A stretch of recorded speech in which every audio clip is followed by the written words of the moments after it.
vamos a hablar de un punto muy importante que las personas no lo toman importante, pero es muy importante, como es el congregarse. ¿Por qué es importante congregarse? No es porque a los pastores se les ocurre tener a las personas presas en 4 paredes. Eso no salió del corazón del pastor, eso salió del corazón de Dios. Y, pero ¿cómo me puede decir a mí que Dios fue el creador de eso? Ya se lo vamos a decir. Moisés, cuando saca al pueblo de Egipto, Dios le pide que haga un tabernáculo. Ese tabernáculo representaba la presencia de Dios en el pueblo. Allí era donde se congregaban los israelitas. Es más, los acomodó alrededor, donde en el medio estaba Dios. Representaba que Dios estaba con ellos, estando en medio. ¿Qué pasa con esto? Pasan los años, el tabernáculo tenía algo muy particular, pero ellos se lo podían llevar para cualquier lado. Se lo agarraban y se lo llevaban y lo ponían en otro lado. Obviamente ellos reponían simplemente cuando veían que la nube se movía. Ellos no lo hacían porque querían. Ellos lo hacían solamente cuando el Espíritu lo movía, o sea, Dios lo movía por medio de la nube. Nube por eso. Me parece fantástico ver durante todo ese tiempo ver cómo Dios los vio. Así como a nosotros nos debe guiar el Espíritu Santo. A cada uno de nosotros nos debe guiar el Espíritu Santo. Así como la nube los guiaba a ellos, a nosotros nos debe guiar el Espíritu Santo. Amén.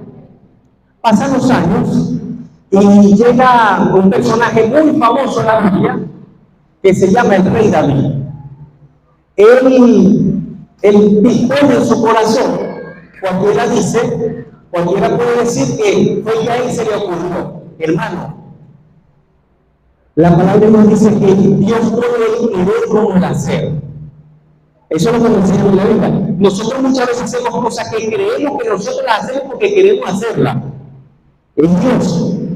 Así como el diablo nos pone a nosotros a hacer cosas malas, y nosotros queremos también a veces que somos nosotros, pero nos dejamos hablar por él. Así mismo el Espíritu Santo nos guía a nosotros a hacer cosas buenas. Nosotros tenemos que saber a quién le vamos a servir. Entonces, pasados los años, se le ocurre al rey David, o Dios, mejor dicho, yo lo veo desde ese punto de vista, el Espíritu Santo pone en el rey David construir un templo. Allí ya dejan de lado el tabernáculo y comienza a construir un templo. Pero no lo hace el rey David. El rey David, Dios lo pone en el corazón. Él, entre todos los materiales, cada uno de los materiales que se iban a utilizar, él los consigue. Pero Dios le dice que él no lo va a hacer, sino el rey Salomón. Ahí vemos también que el templo, ¿para qué era el templo? También representaba a Dios, representaba, ahí pasaron cosas muy importantes que vamos a tocar ahorita. Es que el rey Salomón hace el templo, lo termina, y él hace una oración que en el consejo de la ley en su casa es bastante larga. Yo no la voy a leer toda porque primero no tenemos tiempo, ya está un poquito avanzado el tiempo, y simplemente voy a tocar de allí 3 versículos y el resto usted lo puede leer en su casa. De verdad que se los aconsejo. Esto está en Primera de Reyes, capítulo 8.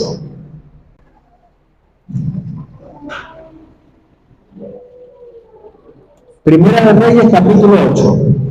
Comienza con el versículo 12, pero eso lo van a leer en su casa. Eso es una tarea que se va a llevar para su casa, para que lo lean allá. Desde el versículo 12. Pero ahorita vamos a leer solamente el versículo 30, 33 y 34. Amén. Algo que quiero dejarles claro antes de entrar en este punto es que actualmente el templo somos cada uno de nosotros. Actualmente el templo somos cada uno de nosotros. Pero muchos se quieren agarrar de ese versículo para decir, si yo soy el templo, ¿para qué voy a ir a congregar? Pero sabiendo esto Dios de antemano, porque lo sabe todo, se reservó un versículo donde dice que no dejemos de congregarnos como algunos tienen por costumbre. ¿Estamos claros hasta allí? Quiero esta cosita como aclararla para que no haya como que, bueno, si yo soy el templo, no sé para qué vengo. Es muy importante que nos congreguemos. Y esto nace del corazón de Dios. Esto no nació del corazón ni de David, ni de Moisés. No, hermano, olvídense eso. Eso es un plan de Dios y todo tiene un propósito. Amén. Ahora sí, ¿qué hacemos? ¿Qué hacemos nosotros aquí en la iglesia? ¿Qué venimos a hacer nosotros en la iglesia? A escuchar la palabra de Dios. Y la mayoría a escuchar la palabra de Dios. ¿Por qué digo la mayoría a escuchar la palabra de Dios? Porque todos llegan tarde. O mejor dicho, la mayoría llega tarde. Casi nunca llegan muy temprano. Entonces, ¿qué se pierde? El que llega tarde, ¿qué se pierde? Se pierde lo mejor del servicio, que es darle adoración a Dios. Lo mejor del servicio, muchos creen que es la palabra. Lo mejor del servicio es lo que nosotros le venimos a dar a Él. Hay una canción muy bonita que dice: no vengo a pedir, no vengo a buscar, vengo a darte lo mejor de mi bueno. A eso tenemos que venir. El resto lo hace Dios. La palabra viene a corregirnos. Pero muchas veces cuando viene a corregirnos no nos gusta. Pero en la corrección hay crecimiento, hermano. Si no hay corrección, no hay crecimiento. Si no hay exhortación, no hay crecimiento. Muchos van a la iglesia a recibir que Dios te va a prosperar, Dios te va a bendecir. Sí, hermano, Él va a hacer todo eso. Pero eso no te va a hacer crecer.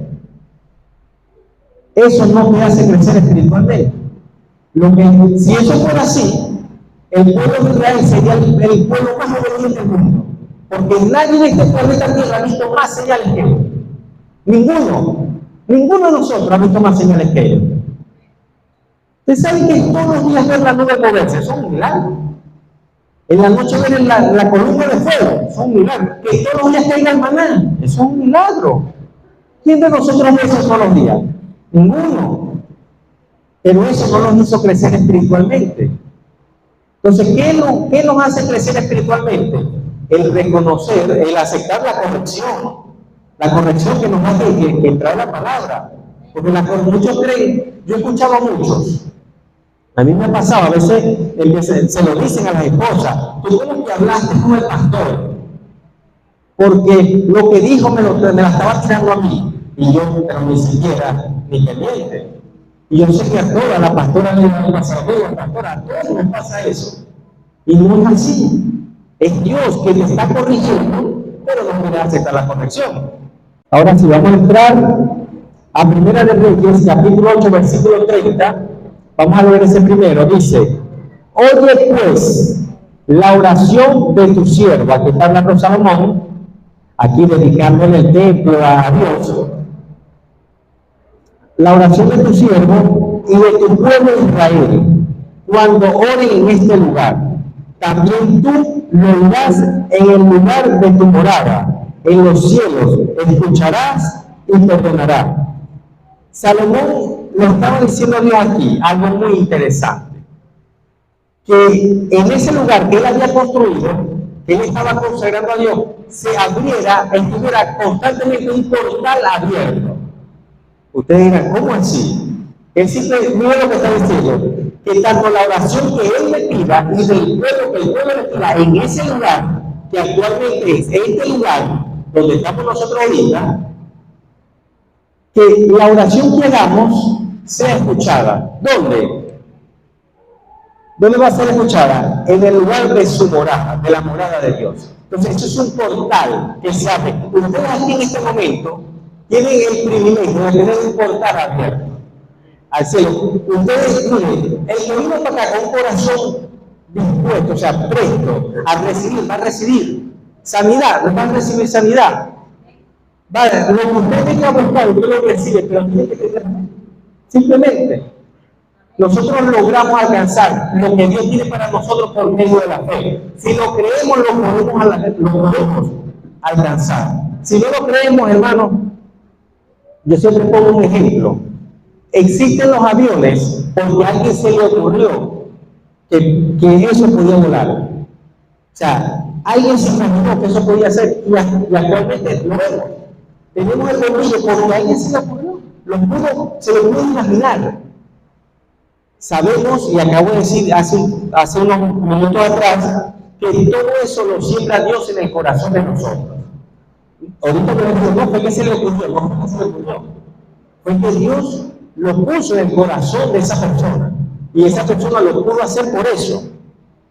Entonces tenemos que entender que actualmente las iglesias son portales. ¿Portales para qué? Para que Dios escuche nuestra oración, nuestra petición. Amén. Quiero que eso esté claro allí. El versículo 33, Primera de Reyes, en el mismo capítulo 8, pero el versículo 33 nos dice: si tu pueblo Israel fuera derrotado delante de sus enemigos por haber pecado contra ti, y se volviera a ti, y confesaren tu nombre, y oraren, y te rogaren, y suplicaren en esta casa, tú oirás en los cielos, y perdonarás el pecado de tu pueblo Israel, y los volverás a la tierra que diste a sus padres. Cuando él escribió esto, cuando Salomón escribe esto, cuando esto es escrito, no había pasado nada. El pueblo de Israel era obediente. Cuando escribió, el pueblo de Israel era obediente. No había ningún tipo de problema con ellos. Pero Dios sí sabía que ellos iban a hacer algo malo. Pero le estaba dando la solución. Casi que, para parafrasearlo, casi que le está diciendo: mira, yo sé que ustedes se van a apartar. Yo sé. Y nos van a llevar cautivos. Yo sé que nos van a llevar cautivos. Yo sé que van a ser prisioneros. Yo sé que esto va a ser destruido, etcétera. Prácticamente.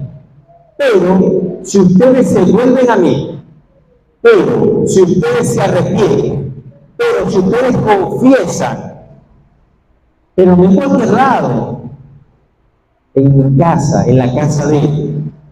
Hermano, aquí en ese mismo capítulo, más abajo, por eso que le digo que lo lean en su casa, hay una parte donde Salomón dice que si tu pueblo ora, ellos pueden estar en cualquier parte del mundo. No sé quién ha tenido la oportunidad de encontrarse a un judío orando, de repente nos agarró la hora de oración, porque ellos tienen su hora fija, y donde ellos se arrodillan, hermano, y se arrodillan mirando hacia el templo.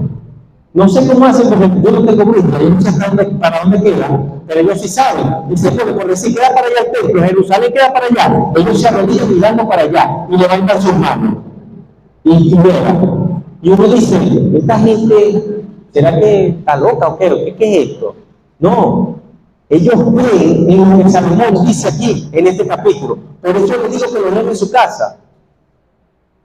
Ahí él establece que si el pueblo hace eso, y le pide a Dios, que le dice a Dios, óyelos, porque están mirando hacia tu templo. O sea, imagínense hasta qué punto esas personas tienen esa fe. Acá lo importante que Salomón está hablando aquí en este versículo, es que tenemos que reconocer. Si no reconocemos nuestro pecado, vamos a seguir con él y vamos a seguir derrotados, hermano. Actualmente no estamos derrotados en guerra, porque no estamos en guerra, no estamos peleando en guerra con alguien personalmente. En ese tiempo eran guerras que se veían, pueblo contra pueblo, peleaban. Actualmente no, nuestra guerra ahorita no es contra carne y sangre, sino contra principados, potestados, huestes de la tiniebla y gobernadores. Ahorita nuestra pelea es con ellos, no es con las personas. Entonces muchas veces, ¿por qué vemos cristianos derrotados? ¿Por qué vemos a veces cristianos con así, concha de qué tal? ¿Por qué? Porque no confiesan, no se arrepienten, no aceptan lo malo que están haciendo. Hermano, tenemos que reconocer. La única manera de que nosotros crezcamos, avancemos y no nos podemos estancar es reconociendo delante de nuestro pecado, confesarlo a Él, arrepentirnos. Esa es la clave para poder avanzar, hermano. Porque el pecado vamos a tener siempre, de una u otra manera, inconsciente, consciente, voluntario, involuntario, pero vamos a pecar. El problema está en no reconocerlo, en no arrepentirnos. Aquí es donde está el problema. Primera de Juan 1:9. Si confesamos nuestros pecados, Él es fiel y justo para perdonar nuestros pecados y limpiarnos de toda maldad. Tenemos que tener presente, como les dije hace rato, que el templo somos nosotros. ¿Dónde aparece eso? Porque el pastor acaba de decir que yo y que soy el templo. ¿Dónde aparece eso? Primera de Corintios, capítulo 3, versículos 16 y 17. Primera de Corintios, capítulo 3, versículos 16 y 17. ¿No sabéis que sois templo de Dios y que el Espíritu de Dios mora en vosotros? Si alguno destruye el templo de Dios, Dios le destruirá a él, porque el templo de Dios, el cual sois vosotros, santo es. Acá, de este versículo, es donde les estaba diciendo hace un rato que muchas personas se agarran para no congregarse, pensando que, bueno, yo soy el templo, ¿para qué voy a ir? No, no es así, porque Hebreos 10, 24, 25, Hebreos, capítulo 10, versículo 24 y 25 nos dice: considerémonos unos a otros para estimularnos al amor y a las buenas obras, no dejando de congregarnos como algunos tienen por costumbre, sino exhortándonos, y tanto más cuando veis que aquel día se acerca. ¿Qué día se está acercando? La venida de Cristo. Cada día está más cerca. Y si ellos predicaban eso hace tantos años, nosotros tenemos que predicarlo con más ahora. Amén. ¿Por qué es importante congregarnos? Porque en la congregación nos damos ánimo. En la congregación uno llega así de repente cuando un hermano, ¿qué te está? No, esto, vamos a orar, vamos a hacer esto, no te preocupes, Dios te va a ayudar. Nos damos ánimo. ¿Cuántas personas nos llegan en la congregación así tristes y salen con una sonrisa, salen guapos, fe, gozosos? Bueno, por eso es importante congregarnos. También porque ponemos en práctica el amor. Nos damos amor los unos a los otros, nos ayudamos. Amén. Aprendemos a hacer buenas obras y recibimos exhortación para ir mejorando cada día. Recordemos que el día del Señor se acerca.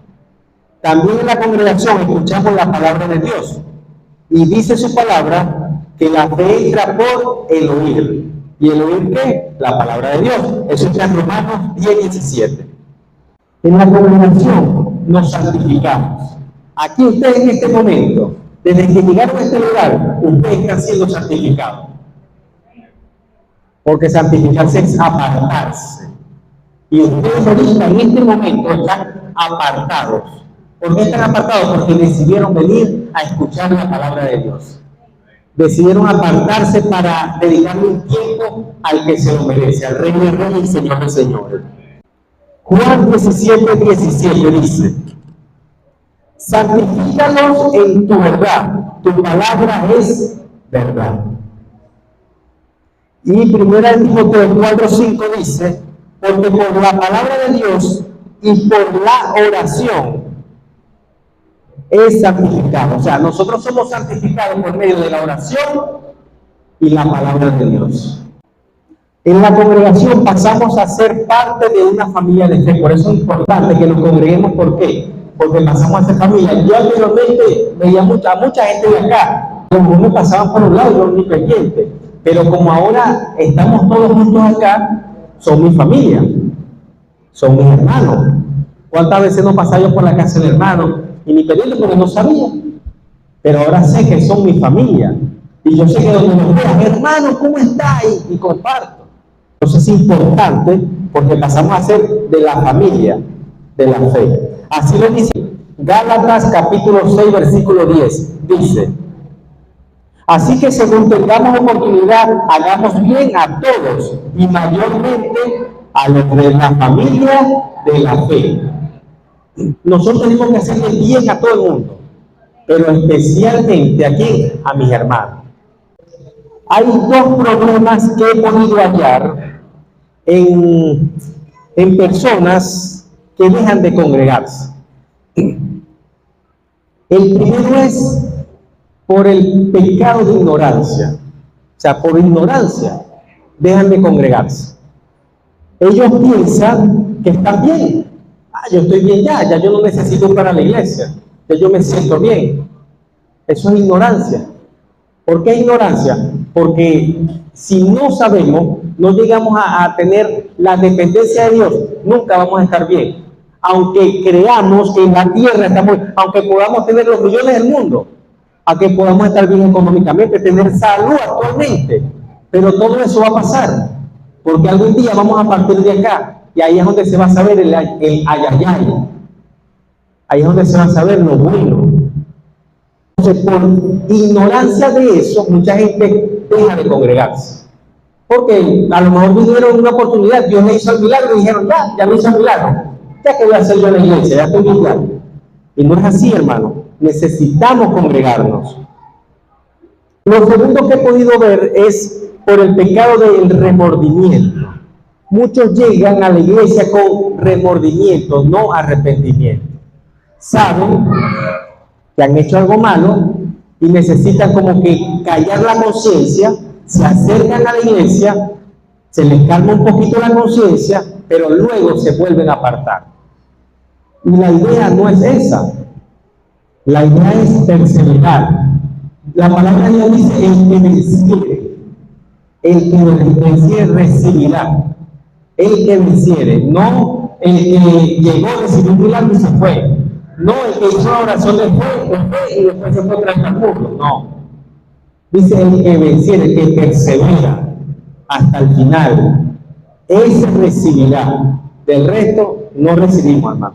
Por eso es que el evangelio es una carrera, que muchos empiezan corriendo, se cansan y muchos salen, porque están cansados. Empiezan corriendo duro. Hay otros que empiezan, miren, el trote, suavecito, pero llegan hasta el final. Entonces, lo importante no es cómo comenzamos, sino cómo terminamos. Eso es lo importante. No es importante. Ay, no, que yo cuando comencé, yo hice esto, hice lo otro. Ay, ¿qué pasa? Yo he encontrado gente así, hermano. Mira, no, yo tal. Y uno le dice, pero ¿te estás congregando? No, pero yo cuando estaba en el evangelio, yo salvé mucha gente. Yo hice esto y salvé enfermedad. Pero en mi iglesia te congrega. No, yo ahorita estoy apartado. Dios mío. Eso es lo que yo decimos.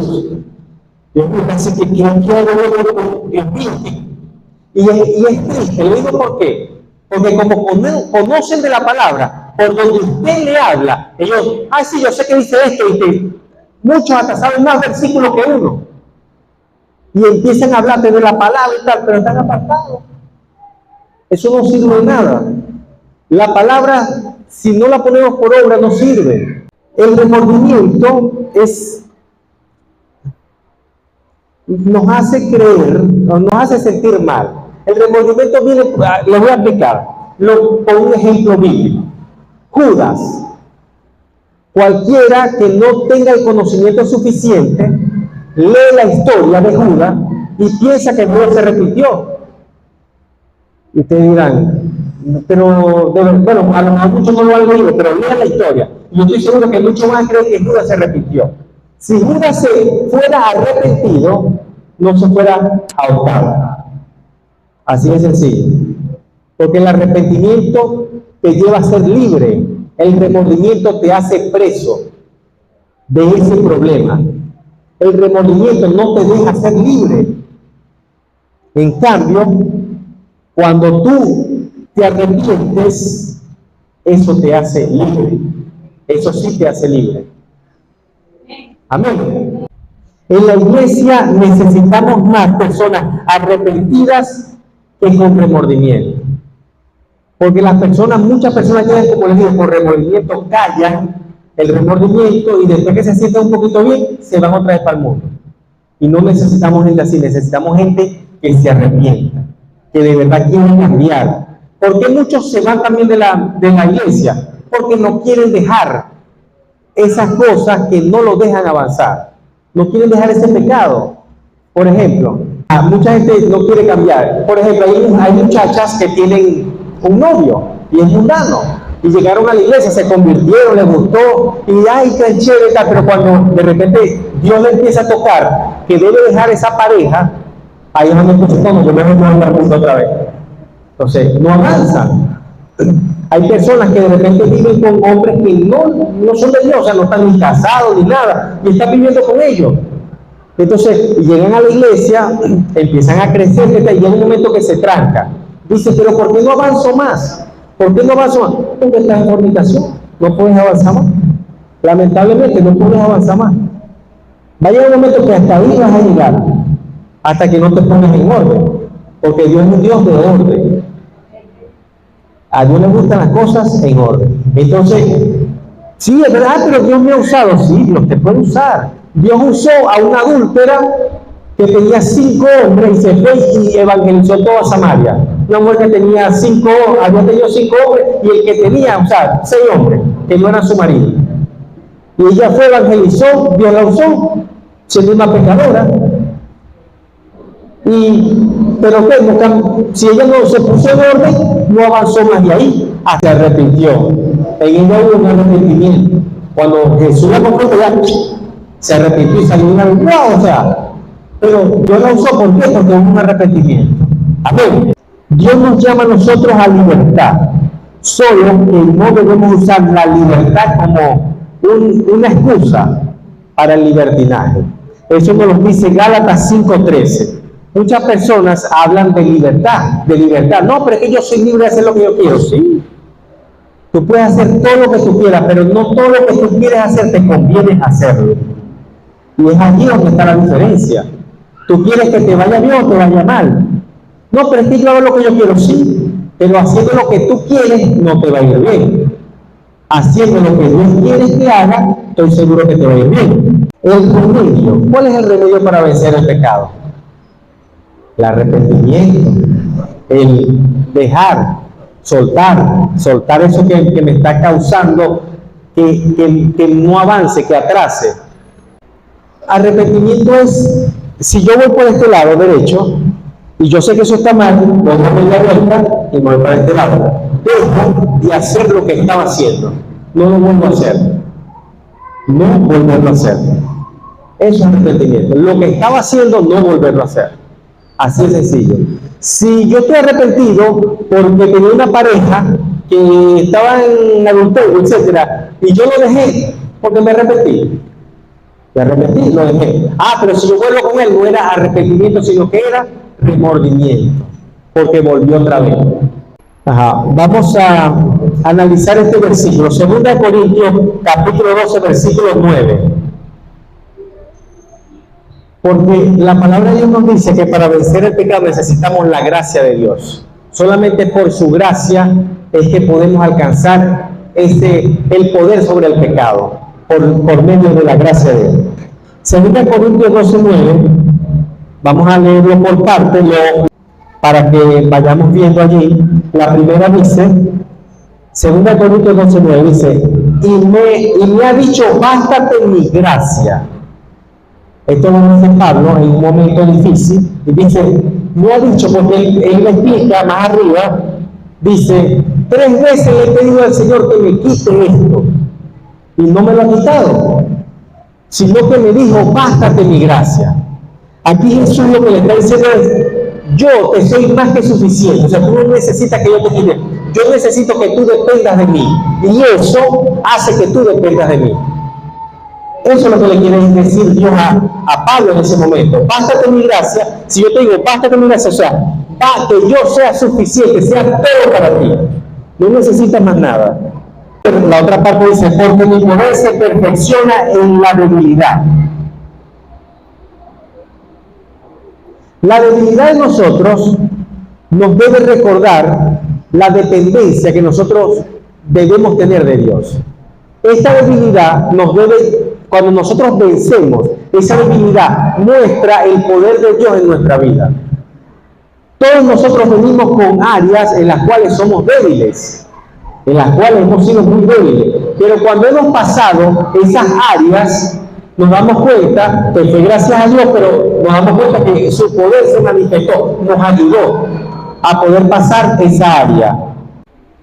Mi debilidad me recuerda cuánto dependo de Jesús. Y esto hace que el poder de Dios se manifieste. Es eso lo que hace que el poder de Dios se manifieste. Por tanto, la tercera parte, por tanto, de buena gana me gloriaré, más bien en mis debilidades. ¿Cómo hago esto? ¿Cómo me glorío yo en mis debilidades? Cuando pienso que empiezo a contar el testimonio, lo que Dios hizo. Yo tenía problemas matrimoniales, pero ahora tengo una familia restaurada. Yo tenía unos hijos que estaban apartados, pero ahora acá los tengo. Yo clamé por ellos, allí estuve y Dios me respondió. Y aquí está. Y yo hice esto y Dios me ayudó en esto y esto. Con eso, nosotros glorificamos a Dios. Y es aquí donde vemos el poder de Dios manifestado. Para que repose sobre mí el poder de Cristo. La última parte dice eso, para que repose sobre mí el poder de Cristo. Es el agradecimiento y el darle la gloria a Dios lo que hace que su poder repose en nosotros, que no se vaya en nosotros. En el momento que nosotros le robamos la gloria a Dios, mire hermano, ahí se va. Y aunque usted vea dones actuando, dones moviéndose, ahí no está la gloria de Dios. Una cosa son dones y otra cosa es la gloria de Dios. Son dos cosas diferentes. Quiero concluir con esto. Necesitamos estar convencidos, todos los que estamos acá, necesitamos estar convencidos de que sin Cristo estamos perdidos, hermano, pero perdidos. Si nosotros no llegamos a ese convencimiento, hermano, nunca, no nos va a dar miedo a apartarnos, no nos va a dar miedo a hacer lo malo, no nos va a dar miedo el día de mañana hablar mal hasta de los pastores, de líderes, de cualquier persona, porque no estamos convencidos, no estamos convertidos en que Cristo es la solución de la vida de nosotros. Amén. Romanos 6:23. Romanos 6:23 dice: porque la paga del pecado es muerte, mas la dádiva de Dios es vida eterna en Cristo Jesús, Señor nuestro. Hermano, aunque, mira, aquí no hay ninguno que no merezca la muerte. Ninguno, aquí no hay ninguno. Todos, porque todos pecamos. Dice la paga del pecado. O sea, como todos pecamos, todos merecemos. Pero las misericordias de Dios son nuevas cada día. Y es allí donde tenemos que estar humillados delante de Él, reconociendo que necesitamos de Él. Es muy importante reconocer que necesitamos de Dios. Ya sabiendo la importancia de congregarnos, de tener una casa donde tener una familia en la fe, donde apoyarnos, donde correr a la hora que tenemos una dificultad. Pastor, necesito que ore por mi pastor, necesito que ore por mi pastor, estoy pasando esto. Ya sabiendo lo importante que es tener una casa espiritual, una casa donde reunirnos. Quiero invitar a las personas de repente que nos están visitando, que de repente por primera vez nunca han hecho la oración de fe.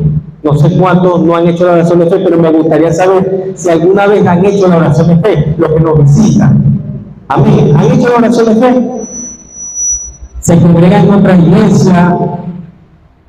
Sí, se congregan en otra iglesia, nos están visitando hoy o no. ¿Es primera vez que viene a una iglesia o ya han venido a la iglesia en otras oportunidades? Sí, amén, gloria a Dios. ¿No hay nadie nuevo entonces? ¿Nadie que le gustaría hacer la oración de fe?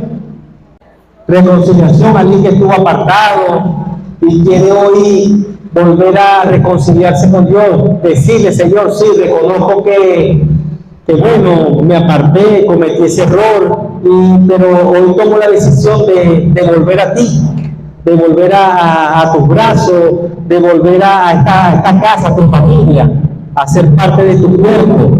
¿Quién se anima? Recuerden que es importante, está en juego nuestra salvación. Por eso mi deber como predicador es hacerle el llamado, es motivarnos a que tome una decisión, pero nada de esto lo podemos hacer obligado. Todo tiene que ser voluntariamente. Amén. Ahora sí, vamos a entonces orar, vamos a ponernos de pie.